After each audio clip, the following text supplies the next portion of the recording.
Antigua টেস্টে ২ দিনেই বাংলাদেশ দেখালো ২ রকমের দৃশ্য। কি অসাধারণ শুরু করা টাইগার বোলাররা, এরপর সময়ের সাথে সাথে সাক্ষী হলো জুটি ভাঙার ব্যর্থতায়।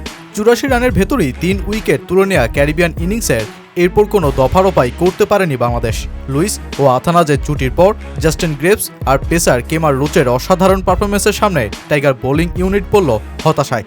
যেখানে দ্রুত গুটিয়ে দেওয়ার স্বপ্নই দেখছিল বাংলাদেশ, সেখানে উল্টো ইনিংস ঘোষণা করেই বাংলাদেশকে ব্যাটিংয়ে নামায় স্বাগতিকরা।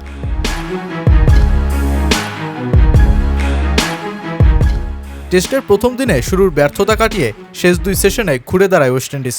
মিকাল লুইস ও অলি কাথানাসকে সেঞ্চুরি ছোঁয়ার আগেই আউট করে দিন শেষ করা বাংলাদেশ দ্বিতীয় দিনের শুরুতেই বাকি 5 উইকেট তোলার চেষ্টায় নামে ময়দানে। তবে এ যাত্রায় ভীষণ রকম ব্যর্থ বাংলাদেশ।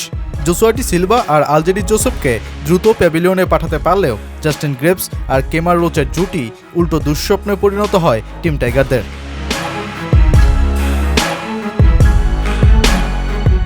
ক্যারিয়ারের তৃতীয় টেস্ট খেলতে নেমেই জাস্টিন গ্রেভসের সেঞ্চুরি। উইকেটে 6 ঘন্টার ওপর টিকে থেকে টাইগার বোলারদের তিনি নিয়েছেন কঠিন এক পরীক্ষা।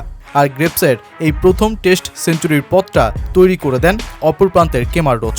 বল হাতে ভয়ঙ্কর এই পেসার যেন বনে গেলেন পুরোদস্তর এক ব্যাটার। প্রায় 4 ঘন্টার ওপর উইকেটে টিকে থেকে খেললেন 144 বল, করলেন 47 রান। অষ্টম উইকেটে এই দুজনার 140 রানের জুটি উল্টো বিপদে ফেলে দেয় বাংলাদেশকে। সবশেষ কেমার রোচকেই বোল্ড করে যেই জুটিকে থামান হাসান মাহমুদ, যার মাধ্যমে বাংলাদেশের বিপক্ষে টেস্টে অষ্টম উইকেটে সর্বোচ্চ জুটির রেকর্ডটাও করে বসেন গ্রেভস রোচ জুটি।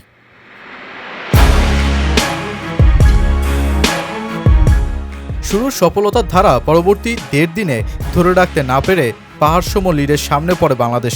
450 রানে 9 উইকেট হারিয়ে ইনিংস ঘোষণা করে ওয়েস্ট ইন্ডিজ, যেটা কিনা 2014 সালের পর ঘরের মাঠে ক্যারিবিয়ানদের সর্বোচ্চ দলীয় স্কোর। বল হাতে ব্যর্থ বাংলাদেশ এরপর দ্বিতীয় দিনের শেষ বেলাতেও চাপ সামাল দিতে ব্যর্থ।